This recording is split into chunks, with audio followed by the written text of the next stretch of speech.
আসসালামু আলাইকুম। আজকে আমরা দেখব শিফট রেজিস্টারের সিরিয়াল ইন সিরিয়াল আউটপুট অর্থাৎ সিসো। তো এই সিরিয়াল ইন আর সিরিয়াল আউটপুটটা হবে হচ্ছে আমাদের যে কোনো একটা ইনপুট অর্থাৎ যে কোনো ডেটা সেটা আমাদের হচ্ছে সিরিয়ালি হচ্ছে ইন করবে আর সিরিয়ালি বের হয়ে যাবে। অর্থাৎ আমি যদি এখানে ডেটা ইন করাই, এখানে সিরিয়ালি আমাদের ডেটাটি আউটপুটে বের হয়ে যাবে। অর্থাৎ আমি যদি এইখানে 1010 দিই, তাহলে এইখানেও ঠিক সিরিয়ালি 1010 এটা আসলে বের হয়ে যাবে। তো আমরা এইখানে ডি ফ্লিপ ফ্লপের মাধ্যমে আর কি এটা চেক করব, দেখব যে এটা আমাদের কিভাবে কাজ করে। তো এর জন্য আমি এখানে 4 বিটের নাম্বার নিয়েছি এবং এই 4 বিটের জন্য 4টা ফ্লিপ ফ্লপ। অর্থাৎ আমরা জানি যে হচ্ছে ফ্লিপ ফ্লপ একটা করে বিট নিয়ে কাজ করে অর্থাৎ স্টোর করে। তো এইখানে আমাদের একটা করে বিট নিয়ে আমরা হচ্ছে এইখানে কাজ করব। তো প্রত্যেকটা বিটই আর মানে সবগুলোতে স্টোর হবে। তো এইখানে আমরা যদি প্রথমে খেয়াল করি, প্রথমে আমরা প্রত্যেকটা 0 ধরে নিব, অর্থাৎ প্রত্যেকটাতে আমরা এইখানে 0 স্টোর করব। অর্থাৎ আমরা যদি এখন ট্রুথ টেবিলটা খেয়াল করি এইটা, তো ট্রুথ টেবিলে আমরা এখানে লিখে দিয়েছি যে ইনিশিয়ালি সবগুলা হচ্ছে 0, অর্থাৎ ইনিশিয়ালি এখানে সবগুলা আমাদের 0 থাকবে। এখানে আউটপুট 0, এই যে ইনিশিয়ালি আমাদের সবগুলা 0।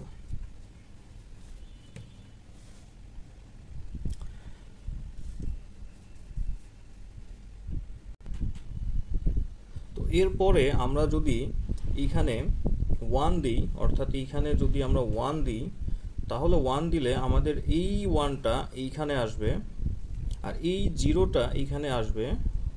অর্থাৎ এই যে এই 0 এইখানে আসবে, এই 0টা এইখানে আসবে। অর্থাৎ এই 0টা ট্রান্সফার হয়ে আমাদের এইখানে আসবে। আমরা জানি যে হচ্ছে ডি ফ্লিপ ফ্লপের আমরা ইনপুটে যা দিব আউটপুটেও সেম হবে, তাই হবে। আর এই পাশের 0টা এইখানে আসবে। অর্থাৎ এই আমাদের যে প্রথমটা আছে এইটা হচ্ছে ইনিশিয়ালি আমরা 0 ধরে নিয়েছি। এই প্রথমটা আমরা ইনিশিয়ালি এই প্রত্যেকটাকে আমরা 0 ধরে নিয়েছি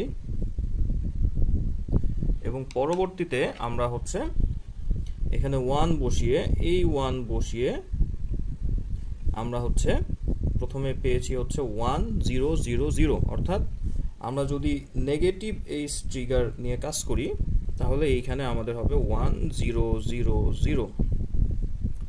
এবার যদি আমরা পরেরটা খেয়াল করি, অর্থাৎ এই 1টা নিয়ে যদি আমরা কাজ করি তাহলে আমাদের এইখানে হবে 1।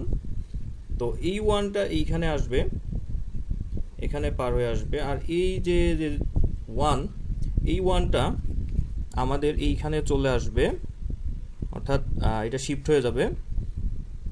D2 এর ইনপুটে যদি 1 হয় তাহলে এর আউটপুটেও আমাদের 1 হবে।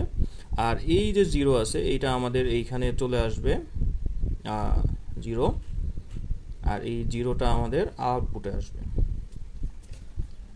তো আমরা এই ট্রুথ টেবিলেও এই সেম জিনিসটা লিখব 1100। তো ঠিক এইভাবে আমাদের যে পরের বিটগুলো আছে সেইগুলো ঠিক এইভাবে কাজ করবে। তো আমরা এইখানে না দেখে আমরা সরাসরি আমরা ট্রুথ টেবিলে মান বসিয়ে এটা সলভ করতে পারি।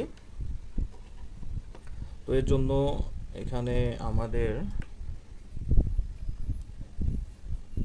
এখানে 1110, পরেরটাতে 1111।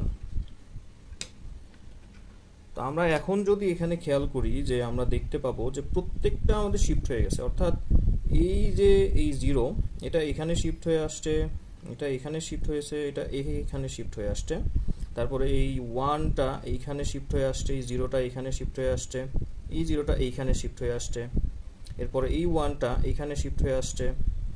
ঠিক এইভাবে প্রত্যেকটা আমাদের শিফট হয়েছে। এইভাবে। তো এখন আমরা যদি এখান থেকে আমাদের যে হচ্ছে গ্রাফ অর্থাৎ এইটা আমরা ড্র করি, তাহলে আমরা আরো ক্লিয়ারলি বুঝতে পারবো যে আমাদের আসলে এখানে কি ঘটতেছে। তো এইটার জন্য প্রথমে আমাদের যেহেতু এটা নেগেটিভ এজ ট্রিগার, তো আমরা সেই অনুযায়ী গ্রাফটা ড্র করব। প্রথমেই হচ্ছে আমাদের সবগুলো কি, আমাদের সবগুলো জিরোতে ছিল, অর্থাৎ জিরো স্টেটে ছিল।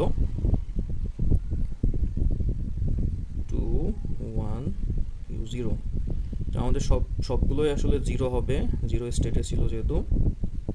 এখন আমরা যদি এখান থেকে খেয়াল করি যে আমাদের যে নেগেটিভ এজ ট্রিগার আছে সেইখানে গিয়ে আমাদের এইটা 1 হচ্ছে, অর্থাৎ Q3 1 হচ্ছে, এবং এই 1টা আমাদের চলতেই থাকবে। অর্থাৎ এইখানে যদি আমি খেয়াল করি, প্রথমে আমাদের জিরো ছিল, এই যে জিরো, তারপরে 1 1 1 1, অর্থাৎ এই যে প্রত্যেকটাতে হচ্ছে আমাদের 1 হবে। এরপরে যদি আমরা Q2টা খেয়াল করি, তো Q2 প্রথমে আমাদের জিরো ছিল, তো তারপরে পরবর্তী যে হচ্ছে নেগেটিভ এজ ট্রিগারটা আছে সেইটা পর্যন্ত আমাদের জিরোই থাকবে। তারপর আমাদের চলতে থাকবে 1, অর্থাৎ এই যে 0 0 1 1 1 1, অর্থাৎ এই পরেরগুলো আসলে 1 হবে। এরপরে যদি আমরা এইটার ক্ষেত্রে খেয়াল করি, আমাদের এই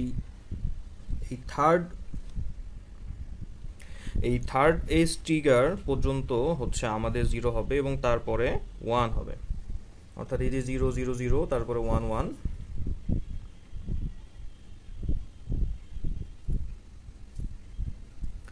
এরপরে আমরা যদি Q0 ক্ষেত্রে খেয়াল করি, তাহলে এই মোটামুটি উপরে যে 4টা আছে এইটা হচ্ছে আমাদের 0 হবে, অর্থাৎ আমাদের ফোর্থ এজ ট্রিগার পর্যন্ত 0 হবে, এবং এইখানে এসে আমাদের এটা 1 হয়ে যাবে। আমরা যদি এই ওয়েবে খেয়াল করি, তাহলে এখানে দেখতে পাবো যে ইনিশিয়ালি আমাদের সবগুলোই 0 ছিল, অর্থাৎ 0 0 0 0, তারপরে এখানে 1, এখানে 0, এখানে 0, এখানে 0, অর্থাৎ 1 0 0 0, এরপরে এখানে 1, এখানে 1, এখানে 0 0, অর্থাৎ 1 1 0 0, আবার এখানে 1, এখানে 1 1 0, অর্থাৎ 1 1 1 0, এবং যে শেষের যে আমাদের এটা আছে সেখানে আমরা খেয়াল করব 1 1 1, অর্থাৎ 1 1 1 1। এই যে এই ডেটাটা হচ্ছে আমাদের এখানে স্টোর হয়েছে। আমরা এখানে খেয়াল করি যে হচ্ছে এই প্রত্যেকটার যে শেষের ভ্যালু সেটা হচ্ছে 1 1, কিন্তু এখন আমাদের এই যে আউটপুট, অর্থাৎ এই যে আউটপুট আমাদের হচ্ছে Q0, সেইখানে আমরা যদি এখন আমাদের যে হচ্ছে আউটপুট আছে সেটা যদি বের করতে চাই, অর্থাৎ আমরা এখানে খেয়াল করি যে in CISO 4 clock pulse need to store data, অর্থাৎ ডেটা স্টোরের জন্য আমাদের এখানে 4 ক্লক পালস হলেই হবে, অর্থাৎ n number of clock pulse, অর্থাৎ আমাদের যে 4 বিট আছে সেই 4 বিটের জন্য আমাদের হচ্ছে 4টা ক্লক পালস প্রয়োজন ডেটা স্টোরের জন্য, আর হচ্ছে ডেটা ইউজের জন্য আমাদের হচ্ছে n-1 ক্লক পালস প্রয়োজন। আর যদি বলি যে টোটাল প্রসেসিং, অর্থাৎ আমরা যদি এর আউটপুটটা পরবর্তীতে কাজে লাগাতে চাই, অর্থাৎ বের করতে চাই, তাহলে আমাদের এখানে ইউজ করতে হবে 2 × n-1 ক্লক পালস, অর্থাৎ 2 × 4 -1 সমান আমাদের 7, অর্থাৎ আমাদের ডেটাটা আউটপুট হিসেবে বের করতে চাইলে আমাদের 7টা বিট নিয়ে কাজ, অর্থাৎ মানে 7টা ক্লক পালস নিয়ে কাজ করতে হবে।